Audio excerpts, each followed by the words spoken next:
How's it going, ladies and gentlemen? My name is Ruffle and welcome back to a brand new video, guys. Today we're bringing you another rumor related video. Yes, I know quite a lot of them recently. I just don't have a lot of time to be working on my secret Easter eggs and zones and those sort of videos. Just not enough time. But before we get into today's two rumors, I want to quickly point out, guys, these are rumors, okay? Which means that there is nothing here confirming these as real until actually proven otherwise. So these are not leaks. These are simply rumors, right? So anybody can type these. Keep that in mind, and don't watch this if you're expecting to get actual verified information. This is more just for fun to kind of keep us excited while waiting for whatever the next Pokemon piece of content's going to be, or whenever the next Pokemon Direct is. So please keep that in mind, and let's get into today's first rumor.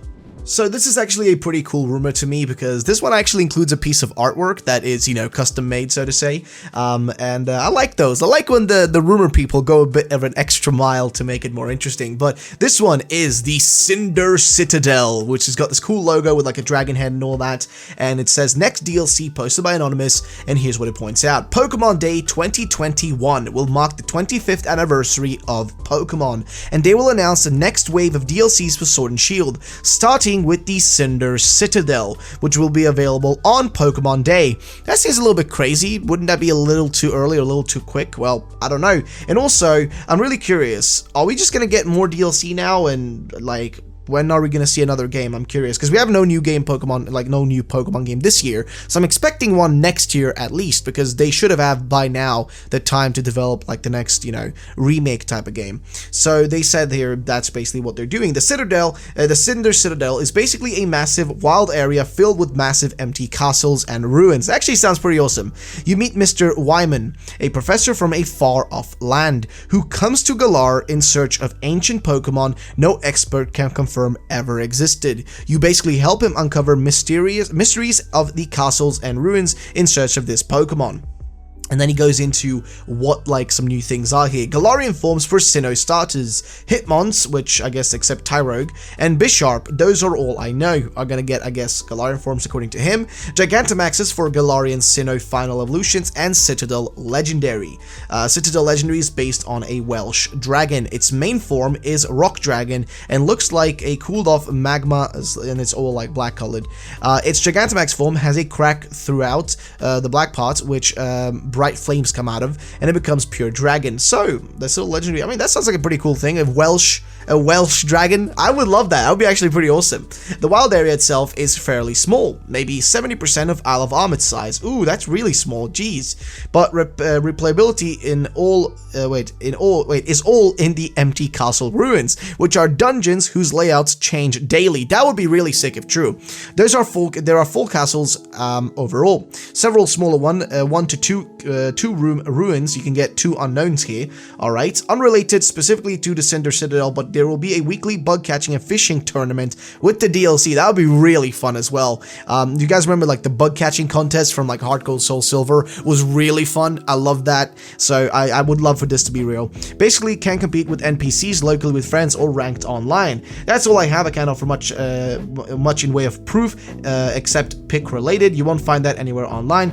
Well, you know, of course you won't find this anywhere online because of one major point, which is it's maybe custom made, which means that you are the only one who can have access to this. So of course we're not going to find it online because you are the one who put it together. But overall though, I'm gonna be honest with you, this is a really cool rumor. Like, I like it when they actually include like images related to whatever the topic is, you know, like for example this Cinder Citadel, there's an actual logo. It's really interesting that way. It makes the whole thing a little bit more intriguing, right? So I think this sounds pretty awesome. The likeliness of it being real though, I don't know, because if you actually look at the logo, it looks very much fan-made with a lot of like the corners on it looking very, you know, kind of unprofessional in terms of like, you know, the light, like the lines being really undefined, right? They're being really roughly made. So it would then indicate that this is most likely a fan-made thing. Because if you look at the logos for Crown Tundra and Isle of Armor, they're much cleaner. They're much, you know, much cleaner. But honestly, it's a pretty cool rumor. I'd love to know what you guys think about it though, because I think it sounds awesome. But again, it's just a rumor. Let me know in the comment section down below what you think about this one. And now, let's jump to the next rumor, shall we? So, this next rumor is kind of interesting. This was, I think, posted just about a day ago from when I'm recording this, and this is a Gen 4 Re/Crown Tundra DLC leak, and here's what it basically says. No current confirmed names for the new Gen 4 remakes, just that they are in development. Dialga and Palkia have distorted space and time to bring Dynamax and Mega Evolution to Sinnoh. That would be fantastic if true. Resort Area DLC. Oh, why would you make it a DLC? God damn it. Alright. Hero, it seems, Mesprit wants to come with you now that you've got your third badge. Berry is still energetic, but toned down. No $1 million bets. Alright. Pal Park replaced with the Pokemon Go area from Let's Go Pikachu, Let's Go Eevee. Alright, then GTS is replaced with nothing. That's sad. Underground DLC coming soon. I really hope that's not true, because man, do I not want them to split that, thing off separately. It'll be awful. Like, this genuinely doesn't sound great, because if the Underground is a DLC, I would hate that. Legendaries are retconned. They're rare to this region to fix up Rotom. Okay then. No customization like Oras. Like Oras, it would have no customization, so the characters look more like, Dawn and Lucas, whatever. So yeah, makes sense. No Poke Radar. Kids these days will think it's too hard. Dude, the Poke Radar was like, I don't know, the Poke Radar was kind of fun though. Tundra leaks though. All legendary Pokemon other than anything new are locked to timed raid battles.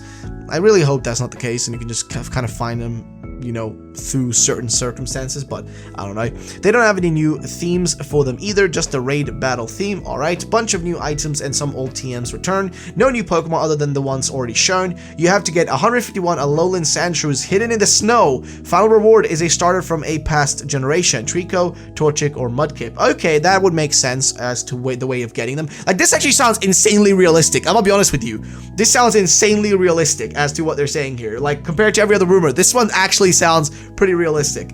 Some new clothes, majority for girls. Falling Pokemon is still broken and buggy, of course. Legendaries and raids are all have one version specific. Alright then. Sword has Suicune/Raikou. Shield has Entei Raikou as an example. Have friends trade you a Galar Suicune so you can unlock Entei raids. Alright.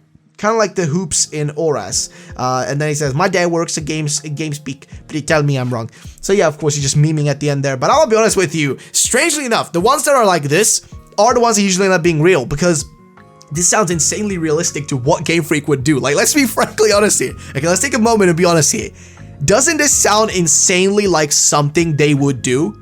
Like, I'm just being frankly honest here. This sounds exactly like what Game Freak would do in terms of their choices. And I'm gonna be honest, it sounds pretty reasonable to me as to what he's saying here. But what do you guys think about this rumor? So, those were both the rumors, guys. The first one is my favorite because it does have that logo. It's intriguing. It's something brand new. It sounds, interesting compared to most of the other stuff we cover. The second one, though, weirdly enough, sounds actually realistic. Like, in terms of the way he's talking about it, in terms of the way he describes it, everything sounds pretty realistic and reasonable. So, I would argue that maybe they could have some realism to them. Except the first one, of course, could just be a fan-made fun little thing. The second one, though, sounds just realistic as to what Game Freak would do and put, like, a lot of features behind DLC now, and also, of course, just really do nothing really crazy with the DLC that's coming out soon. So, I don't know, what are you guys' thoughts and opinions? Thank you so much for watching. Make sure to drop that like down below, subscribe for future videos, and I will see you all in the next one. Peace out, and bye-bye, ladies and gentlemen.